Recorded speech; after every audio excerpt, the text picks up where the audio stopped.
Episode 233, Helping Your Adult Children Feel Safe to Share with Brooke Oniki.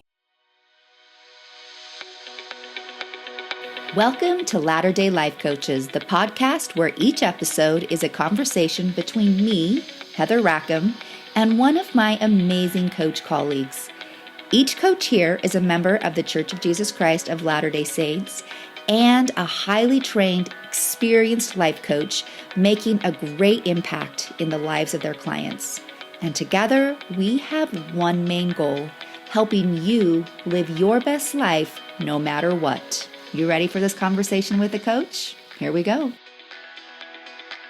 In this deeply meaningful conversation, Heather sits down with Coach Brooke Oniki to talk about the evolving relationship between parents and their adult children. Based on powerful focus groups with young adults, Brooke shares what adult children wish their parents understood, especially when it comes to feeling heard, seen, and believed in.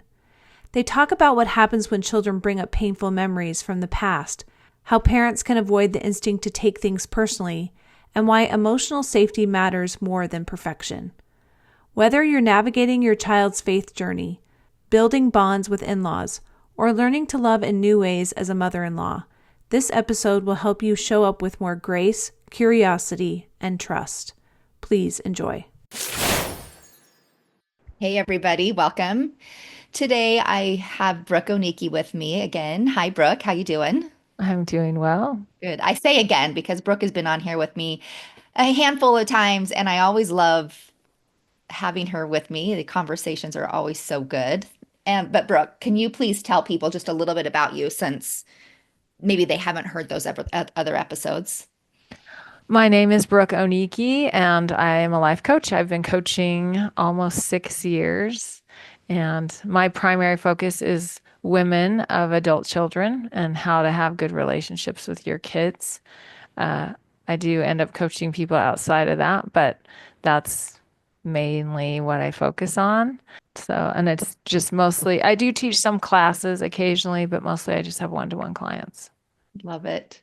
I feel like you're always putting stuff out there, whether on social media or I don't know, you connect with people in so many different ways. Like you're at the prison and you do programs out there and you're speaking at women's conference soon. I just feel like you're in lots of places, and maybe by the time this airs, women's conference will have already happened. I don't quite know when this airs, but anyway, I'm always so impressed with what you're putting out into the world. It's amazing. Well, thank you. That I've tried really hard to just listen to whatever it is that God wants me to do, and yeah. Well, I feel like it's apparent that you do, and you're willing and open to doing those things, because that's also like sometimes we listen, but we don't always actually do. So I don't know. I'm just impressed. So what we're going to talk about today is going to just kind of be like literally a conversation that we haven't a lot of times, like we come prepared with questions and we know kind of where we want to go and we kind of know where we're going today, but I feel like this is an important conversation. It was important enough for us to have that we're just going to kind of see where it goes. So it'll be kind of fun for both of us to see where it goes today. Yeah. So why don't you tell us what you're thinking. Tell us what started the grounds for this conversation. So I was asked a few months ago to speak at BYU Women's Conference, and they asked me to speak about having strong relationships with your adult children. And so before I even knew what the format was, I thought, I'm going to have some focus groups with some young adults and ask them, like, what makes your relationship with your parents challenging? Because I know what it is for the parents, the moms especially, but I often don't know. When I do coach young adults, almost exclusively it's because of a bad breakup. So I've coached their mom and then their child has gone through, or sometimes it's because they've moved somewhere else and they're having some job issues. But first of all, if I've coached their mom usually has a relationship with them if the child's willing to coach, right? So it's not that they're coming to me because they're mad or have a bad relationship with their mom. And so I just wanted to know. So I just had these focus groups, some with like 20-year-olds, some with 23, 24-year-olds, some with 25, 26-year-olds, with some 30-year-olds. And I just talked to them about their relationships with their moms. And it was interesting based on where they are in that age, right? That it's different. And Hmm. also whether they're married or single, that seemed to influence a little bit of that as well. And also, I think this age group is a lot more aware of their emotional health than their parents are. And so some of them want to have conversations with their parents, and their parents have a hard time hearing it Mm. because any kind of negative feedback feels like a personal attack, right? Or it's common. So the first thing I learned in this whole group, my daughter told me she was on a trip with some friends, and a couple of the girls said, whenever I want to bring up anything hard from my childhood with my mom, if I start to talk about it, the first thing she does, she'll say, I guess I was just a terrible mother. Mm. It's all Yeah. my fault. Right. And then the daughter feels like, oh, it's not safe to talk to her about this because she takes it so personally. And so they just don't tell you because they don't feel like you can hear it, right? And really, it's not generally about you. It's just, here's something I experienced and it was hard. But Mhm. it's super difficult for the mom to just witness the difficult experience and validate it and not make it mean that she did something wrong or she should have been there or she should have known, right? And so it's so common for us to make their challenge mean something about some deficiency in us. Mhm. And Yeah. so that was interesting to learn because if we can be open and hear it, we can learn a lot about our kids.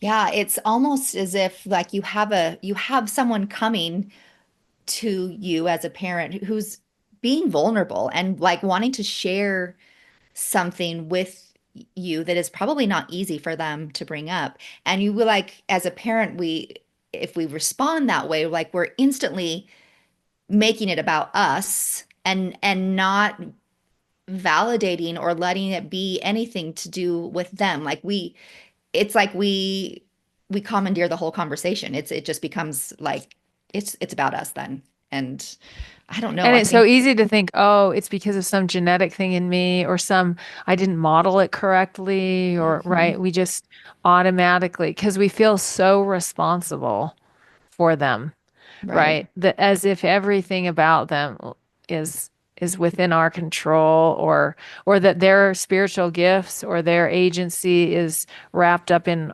us in some way. Like anyway, it's just a way of thinking that I think creates barriers with our kids that we're not trying to create. But when we, so I call it the me filter, when I run it through me, then all of a sudden, right, I'm saying, how does this reflect on me? Or how is it my fault or my responsibility? Right. We somehow want to push ourselves into the story that we really aren't Yeah. in. Yeah. And I mean, we come by that naturally because to your point, as you said, as moms, like our whole life is like has been trying to give them the best of ourselves and of everything around us that we can possibly give them. So it does, I mean, it makes sense on one hand, how come we do take it personally, but it doesn't make sense to react that way if we're trying to create a relationship with this child who is now an adult. We have to learn to just be curious rather than like make it go straight to that, like taking it right through the me filter, like you said. So one example, and I've shared this, um, but then now there's an added element to it. So Okay. I had a conversation with my daughter, a long conversation where she told me, I wish I would have known more about consent when I was growing up Mm. because she had a boyfriend when she went to college, her first boyfriend, who was pretty aggressive, and she didn't quite know what to do and hadn't learned enough to know exactly what to do.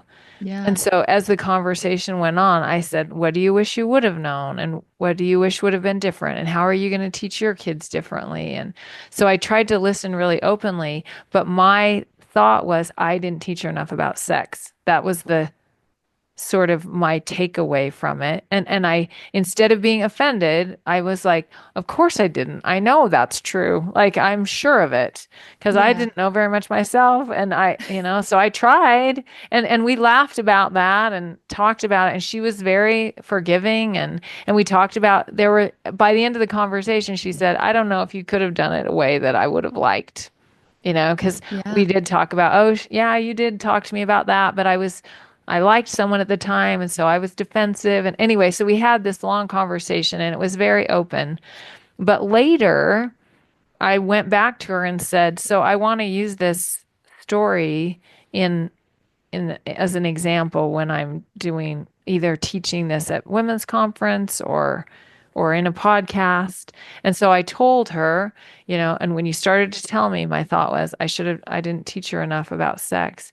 And she was like, whoa, whoa, whoa, that's not what happened. And so we started talking about it again. And she said, I was just sharing with you something I had gone through. And I just wanted to share that with you. There was nothing in my intent that was pointing it to you as some deficiency on your part. I was just allowing you to witness something hard that I had been through. Mm. And I just wanted you to know. And I realized, oh, I had still run it through the me filter, even though I'd been like, tell me more. What would you do differently? Like I tried to be open and to hear her story, but I was still making it mean something about me. And so getting that clarification helped me realize, oh, that wasn't her intent at all. But often when we hear feedback from our kids, I had one person tell me, I just want to be closer to my mom. And so I want her to understand where I'm coming from. But every time I tell her something that's hard, she cries and says, I can't ever please you. And right. And she gets really upset. And so it doesn't feel like we're making much progress. Mhm. But I really want her to understand because I want to be close to her.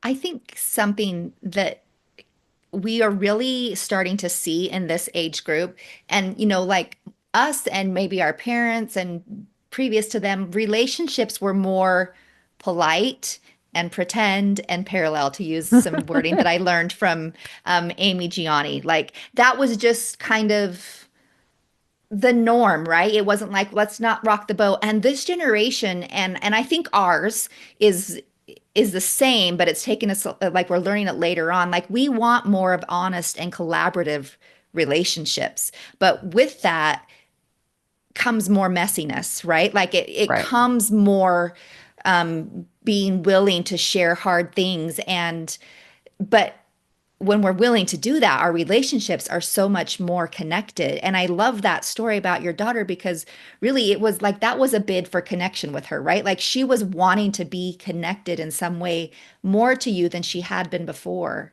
And I just think if we can look at things that way, when our kids are willing to share things with us, it's not a matter of they're not judging us, they're wanting to connect with us. Right. And so if we can see it in that way, Hmm. but it's really hard, right? If they're telling you, like, I don't feel like you did this right, or I feel like you favored this person, or I feel, right? It's hard not to go, wow. Because they do come at you that direction Right. too, right? It's not always just from sharing. There can be that end of it where that does feel like there is blame in Right. some And way. so I guess in that case, we got to make sure, like, I got to have a good enough relationship with myself that I'm like, that was not my intent, right? And she maybe doesn't understand that yet because she doesn't have any kids or her kids are little or whatever, right? And so we also need to make sure like I'm being a friend to myself while I'm hearing what they have to say, Yeah. right? And I can even ask myself like what part of that might be true, but was I ever waking up in the morning and thinking like I just want to ruin her life? No, right? But maybe I was in the middle of something hard, or it seemed like it was going well at the time. And now, as an adult, she's viewing it differently. I don't know, right? Like, Yeah. but there is some messiness to it. And I do think it's good to witness their experience and maybe apologize. But I think incessant apologizing isn't actually worthwhile either, right? Like, we have to just go, okay, so where do we want to go from here? You've let Mhm. me know that these are the ways that you felt like I did it wrong. And we can dwell on that over and over and over again. Or we can decide, so you're going to be an adult now for a long time. Like, what kind of relationship would we like to have as adults? You Yeah. know? I love it. And I love hearing, like, the conversation might sound differently that you have with your adult child, but just listening to you say that gives us like a foundation of a place to start in the conversation. Because I think sometimes we don't even know where to start. So I think that's really, thank you. I'm just appreciative of the example. So, I do a weekly tip for my just the people on my email list. mhm. And so I did that one about like, just listen and say, tell me, instead of saying I was a bad mother. And I had someone reach out to me and she said, this very week, my son called me and started telling me something that happened when he was a kid. And she said, and I would have for sure said, I guess I was a bad mother. But she said, because I had listened to that, I just like, tell me what happened.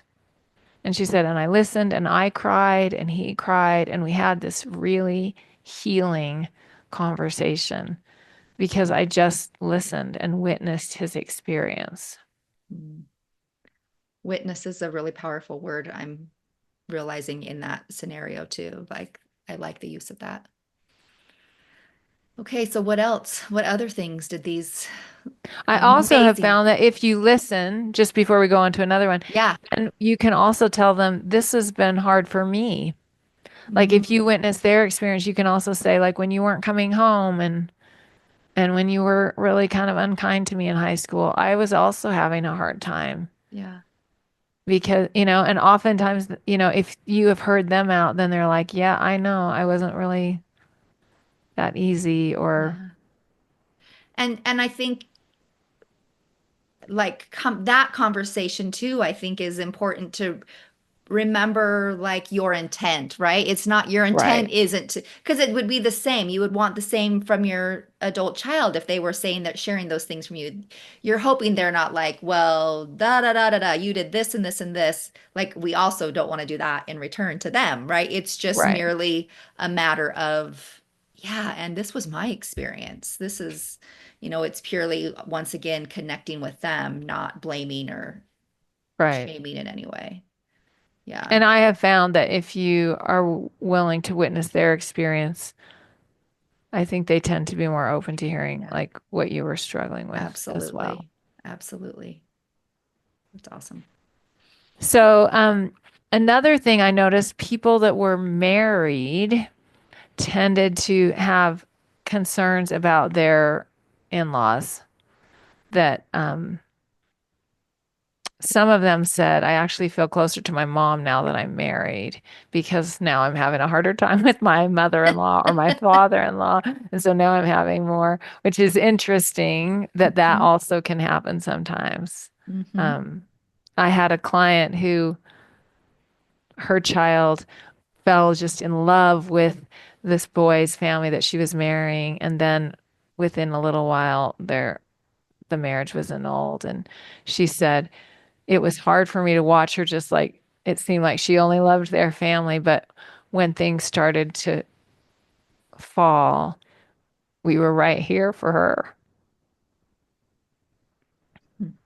And she knew we were. And so she said, I was grateful that I just let her go through the process and didn't get so offended that I burned down the bridge so that when she needed us, we weren't there anymore, right? Because those things are going to happen, right? People get swept up in a relationship and it feels like they ignore you for a while and it can feel hurtful and so I think there are times when we have to trust in the relationship we've built and know that even if it if it has a dip, it doesn't mean they're not going to remember that, you know, Yeah. And yeah, and a dip isn't permanent, right? It's part of the right. journey. And I think we need having that perspective is helpful. Yeah. Yeah.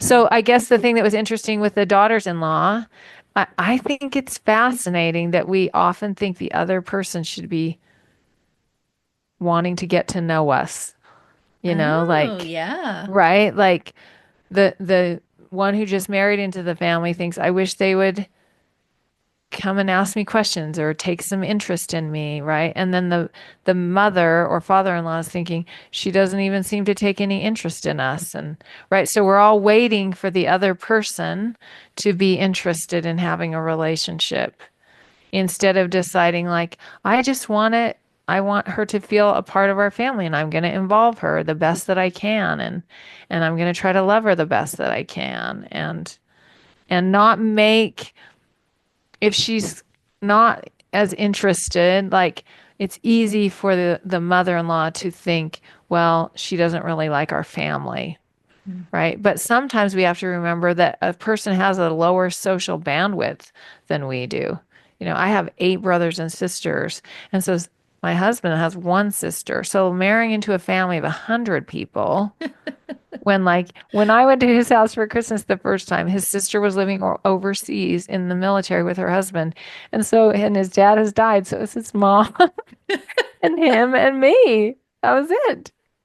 And I'm used to having, 100 Yeah. people right. And Yeah. so The it's so chaos. extreme, right? This gigantic group. And like in our family, a family reunion is like 5 days at Island Park, and his is like a 3-hour dinner every 4 years at a restaurant.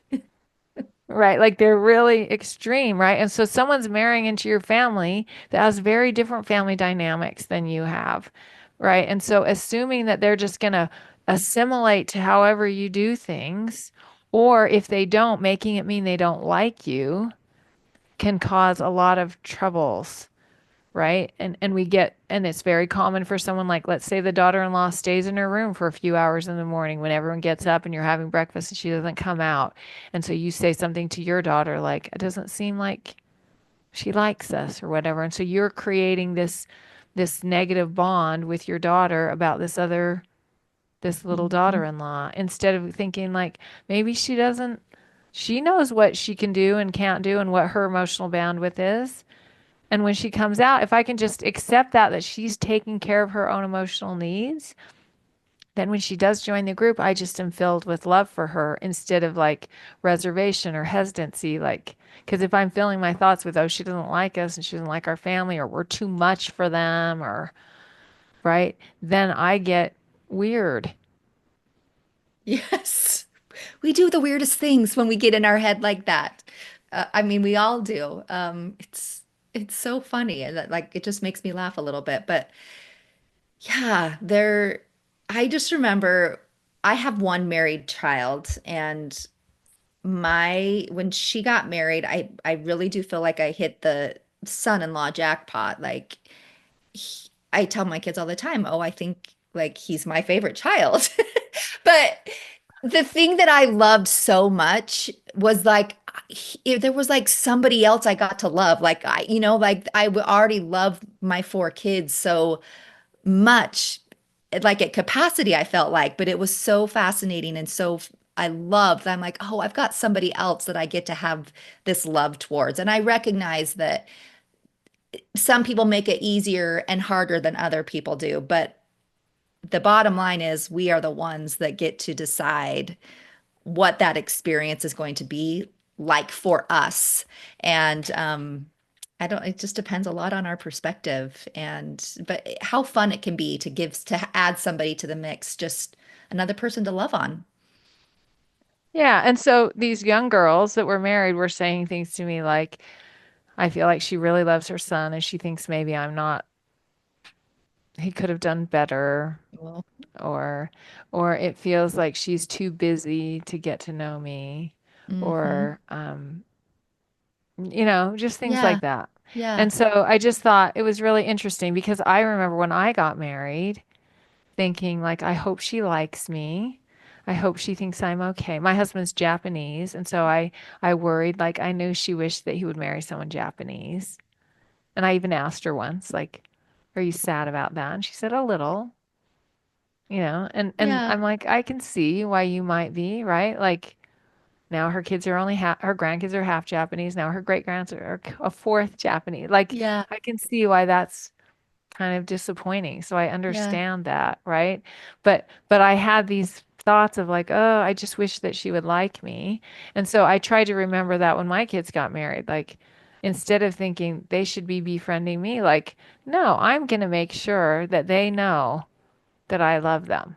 Hmm. And I'm going to cultivate all kinds of thoughts about what I appreciate and why I'm grateful for them and really try to focus on those and just and let them know I appreciate them and talk to them a lot and I've gone out to eat with them by themselves. I've done do you know what I mean? Like I just want to make Yeah. sure I have relationships with them that aren't based on their like when they're with my child, their Right. spouse. Do you know what I mean? That I It's have separate. conversations that are just about them and and it doesn't happen like overnight. I think you show that you're trying to build trust over time, just like you have a relationship with anyone, right? It Hmm. doesn't happen in a minute always.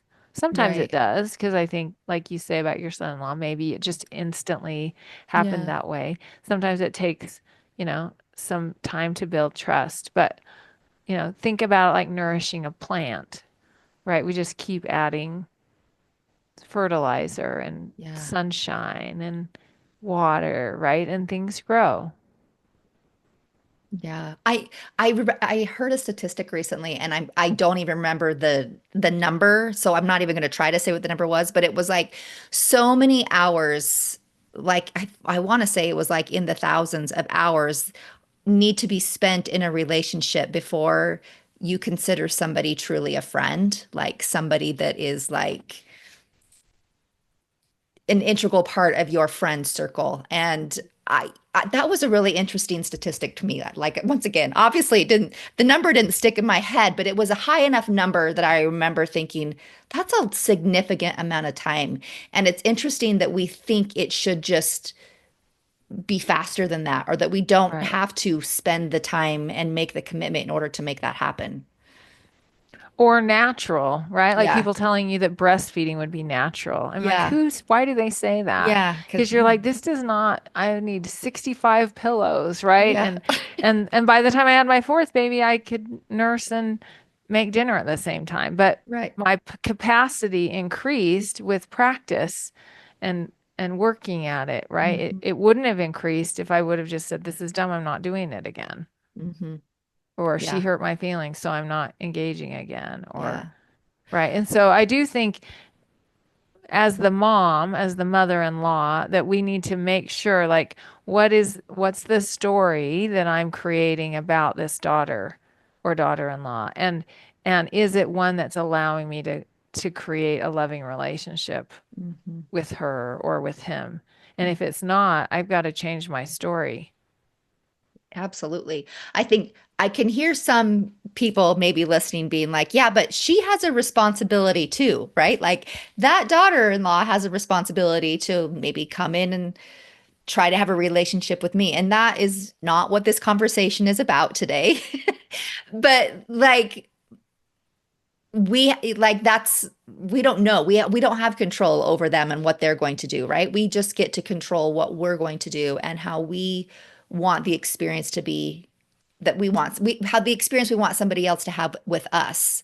And because we can't control how that Right. daughter-in-law But or I also son-in-law. get to feel the emotions that I cultivate, Yes. right? And so if I choose to think of loving things or being grateful for the things that they're contributing or appreciating some skill or talent that they share or the way they treat my child or right if there are things that I can decide I'm going to focus on these things because it allows me to feel more love or more peace or gratitude, like then I'm going to show up with those kind of emotions Hmm. instead of a scoring thing like, well, I've done three nice things for her, Yeah. right? Because that's a mom thing I hear is like they spend, 8 hours with them on Sunday and then they came over to our house for a half an hour,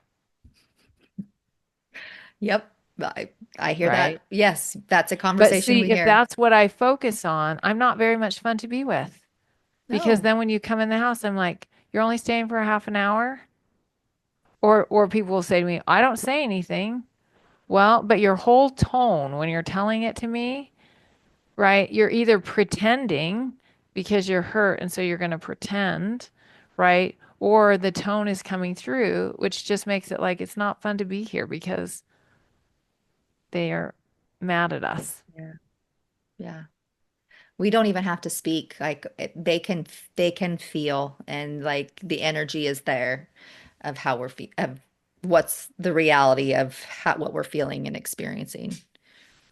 And I have actually noticed, how sometimes people say you gain a testimony in the bearing of it. Hmm. Like sometimes you will say something and you will feel the witness of it Hmm. right as you're saying it.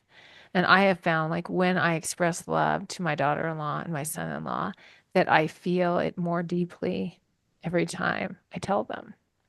And so I do think that there's something beautiful about really letting them know, like, I love the way you take care of Emmy, and I love the way that you take care of my son and how devoted you are to him, right? And like letting them know how much you appreciate them actually makes those feelings within you become deeper. Yeah, that's really sweet and very true. So I guess from those young or young daughter-in-laws, I just learned like just give them the benefit of the doubt, right? Like they're trying and they're in a new relationship, and so that's challenging for them, And they're right? young, right? Right. They're And so we don't young. need to expect a lot from them or, just like remember what it was like. I don't remember ever thinking, I wonder how this is for my mother-in-law. I wonder if this is hard for her. I wonder if it's sad for her that I'm marrying her only son, right? Yeah. Like, I just didn't think any of that. And then I became a mother-in-law, and you're like, oh, it's a little bit harder than it looks. Like, what is your place? And you don't want to interfere, but you don't want to not include them, right? And so we're all navigating this new space. But to think that they should know how to do it is kind of silly because Hmm. they're right and this isn't the only relationship that's new to them. They are now in a marriage and they're trying to make room in the siblings, right? Sometimes there's a really tight culture in your family that they're not sure about, like how to, I have a situation where they only have daughters, and so she's marrying only the one son. And that's the way it is even in my family. My daughters are really close and they were really close to their brothers. So there's only one sister-in-law that they're going to have. Like, and so that could have felt really threatening to her, but she really worked at having a relationship with each one of them individually. But I could see if you came in and you felt like you got the cold shoulder at the beginning or whatever, that you might feel like, this is too scary or too hard or they don't like me, right? And so we just need to give a lot of grace to everybody in this story, including ourselves. Like we haven't ever been a mother-in-law to this person either. Right. To this person, I think is such a good thing to qualify there, right? Because maybe you have been a mother-in-law, but it's been to a people's personalities are so different and their needs are so Right. different. And yeah, I think that's so important. It's going to be different for every single person. Another issue that I saw was kids who have had, a lot of them had come home from their missions during the pandemic. Okay. And so their missions were different than any mission any of us experienced. And they maybe got a lot of advice about how they should handle it from people who'd never been through those things.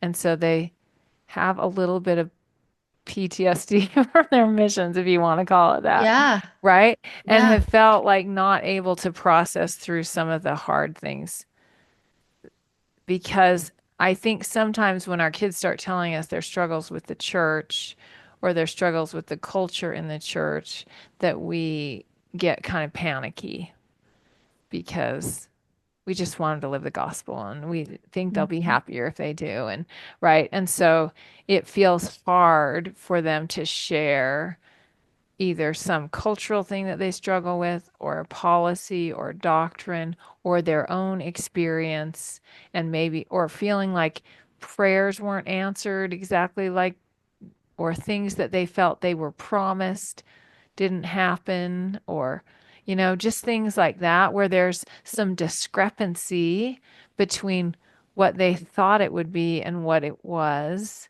And they don't quite know how to navigate that and don't feel like they can talk to their parents about it. Yeah, I think a couple things here. Like when they do talk to their parents, sometimes the same thing, parents take it personally. Like my child is, blaming me for the way I brought them up, the same conversation that we had, just a little bit ago. Um, we could watch for that as well. That same reaction is there, but once again, they're willing to be vulnerable with us. Like let's let them talk and share without the fear or and it's a little bit different because I think a lot of times we have like their exaltation is wrapped up into what we believe is going to, what's happening there. And so I think it's hard for us to separate sometimes. But there's that to me signals that there's a lot of opportunity for us to come to experience and understand what our heavenly parents' true nature is and what really is important. We have to just kind of do some unwinding of the gospel doctrines and what we believe there. Yeah, and that we believe in agency and that Heavenly Yeah. Father honors agency. And so the fact that they haven't just dismissed it entirely, that they're trying to figure it out, like speaks volumes to me, that they do want you to kind of just witness the experience that they've Yeah. had, and also have respect for the journey that they're on, that it may not be our journey, and it may be that they separate themselves from the church in some ways. And like, can I just choose to love you? Like, it's I'm reading The Law of Love by Steve Young because we're going to do a book club on it. Hmm. And he talks about obedience is like the Mosaic law, right? We were supposed to Yeah. obey, but the higher law when Jesus came was to turn your other cheek and to love your enemies and pray for those who despise and persecute you, right? The law of love requires more from us than just obedience. Such a good book, by the way. If you listening haven't read it, it is so good. But So when our kids aren't obeying or are seeing things differently than we want them to or wish they would, like, can we exercise the law of love and respect their untangling of it, right? And hmm their sort of figuring out where they fit in all of this, and not get so uptight and so anxious and worried that we're not really a safe place to which talk to them. requires us to do some untangling, right? Kind of we have to untangle what we believe in and how we have it all tied together in our minds. So it's kind of a journey that you'll go through together, but separately from your child. I think it takes our work on our part so that we can be understanding and empathetic and non-judgmental to their journey while they're untangling things as well. If Yeah. that makes any And sense. I think that that is a really great way for us to increase our faith and build our relationship with Heavenly Father, right? If I can just exercise my faith in Him and my covenants, like that I have covenants that bind me to Him and that bless my family and my posterity in ways I don't fully understand, but I can just keep living my faith the way it feels right to me, and I can also honor the way my children are choosing to live Mhm. theirs. Like, that's important work to do. Yeah, it really is. It'll be like some of the most important work you will do, I think, on your life journey, I think. And at least it has been as I have gone through my own faith journey and trying to navigate my growing faith and like my shift in some traditional beliefs. I think it's been the most powerful work I've done and drawn me closer to my heavenly parents than I have been, and has offered me, has helped me be so much more compassionate and understanding and accepting of everybody else's journey, whatever place they are on that path. Yeah. Anyway, well, okay, Brooke, before we wind up here, is there anything else that you wanted to, that was sticking out to you in your mind from these conversations you've I think had? overall, I think the thing that I got from all of them at any age group is they really do want to have a relationship with you.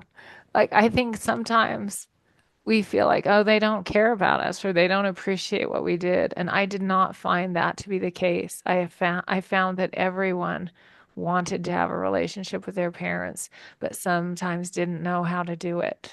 Mhm. And felt like unless they lived a certain way and did things exactly the way their parents wanted, it wasn't ever going to work out for them. Right. Mhm. And so there's that like, I don't know what to do because I don't feel like I'm perfect enough or doing it right enough to please them. And so I guess my hope for you as parents would be like, is there a way that I can examine um, myself? Like, am I giving them encouragement and love? Am I letting them know I believe in them and not undermining like, oh, if you don't do it exactly like me, you're not doing it right. Right? When I step in and try to control and fix, I'm telling them I don't believe that they can do it. So across the board, they all just wanted to know that their parents believed in them. And so I just think that that's a really lovely gift that you can give to your kids. For sure. I think that's a really important takeaway for us to, I mean, just the confidence that is instilled in people when they think that their parents believe in them and are confident in them is so important. I mean, you think about how we feel, the confidence we feel in knowing that our heavenly parents know we can do what we're here to do, right? They know, or we wouldn't be here. They know we're capable. And just that belief makes us feel more capable. And if our children can have that, see that same thing reflected in us towards them, the confidence in their capabilities is so great. It's so important. Yeah, and sometimes it's not happening the way you want. I had a client whose Yeah.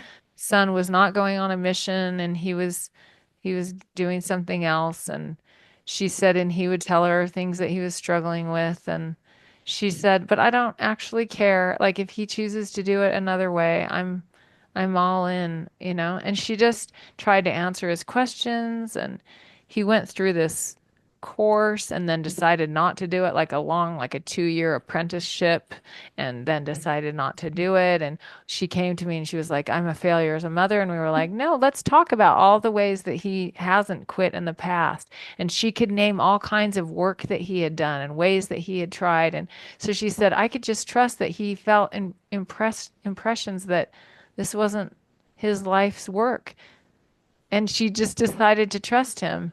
And then months later, he decided to go on a mission. Like it just is interesting how it turned out. Like as she aligned herself, like I'm just going to trust that he is going to figure this out. And not that going on a mission is the be all end all. And it's not, she didn't actually have an agenda for that, but that's what ended up happening.